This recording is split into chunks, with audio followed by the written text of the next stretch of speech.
যুক্তরাষ্ট্র ও ইউরোপীয় ইউনিয়নের বাণিজ্যে বাড়ছে শুল্ক যুদ্ধের উত্তাপ। আগামী ১ আগস্ট থেকে ইইউ এর ওপর ৩০% শুল্ক আরোপ করেন ট্রাম্প। এর প্রতিক্রিয়ায় পাল্টা শুল্ক প্রস্তুত করছে ইউরোপ, যার বড় প্রভাব পড়তে পারে দুই দেশের অর্থনীতিতে।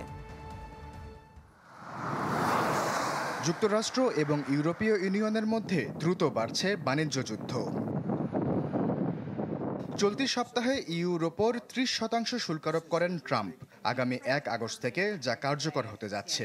এ নিয়ে উদ্বেগ প্রকাশ করেছে ইউরোপ। উদ্বেগের অন্যতম কারণ, ট্রাম্পের শুল্ক ঘোষণার পর বড় পতন দেখছে ইউরোপীয় বাজার।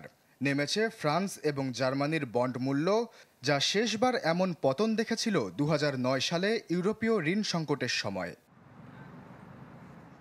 ফলে প্রতিক্রিয়া দেখাতেই হতো ইইউকে। এরই মধ্যে ইউরোপীয় ইউনিয়ন নিজেদের পক্ষ থেকে শুল্ক ব্যবস্থা গ্রহণের প্রস্তুতি নিচ্ছে। ইইউর পাল্টা শুল্কের অন্তর্ভুক্ত থাকছে ৭২ বিলিয়ন ইউরো বা ৮৪ বিলিয়ন ডলারের ইউএস পণ্য। এসব পণ্যের মধ্যে রয়েছে গাড়ি, বোরবন, বিমান যন্ত্রাংশ, রাসায়নিক দ্রব্য এবং কৃষিসহ বেশ কিছু পণ্য। ২০২৪ সালে ইউরোপীয় ইউনিয়ন এবং যুক্তরাষ্ট্রের বাণিজ্য প্রায় $১ ট্রিলিয়ন ছুঁয়েছে। অর্থনৈতিক বিশ্লেষকরা বলছেন, ইউরোপীয় ইউনিয়নের পাল্টা প্রতিক্রিয়ায় শুধু মার্কিন শিল্প নয়, বরং কৃষিখাত এবং গৃহস্থালী নানা পণ্যেও আঘাত আসবে। ইউরোপে সয়া, ভুট্টা এবং গৃহস্থালী পণ্যগুলোর উপর শুল্ক আরোপ করা হলে ক্ষতিগ্রস্ত হবে যুক্তরাষ্ট্রের একটি বড় অংশ। আশ্বাস চৌধুরী, চ্যানেল 24।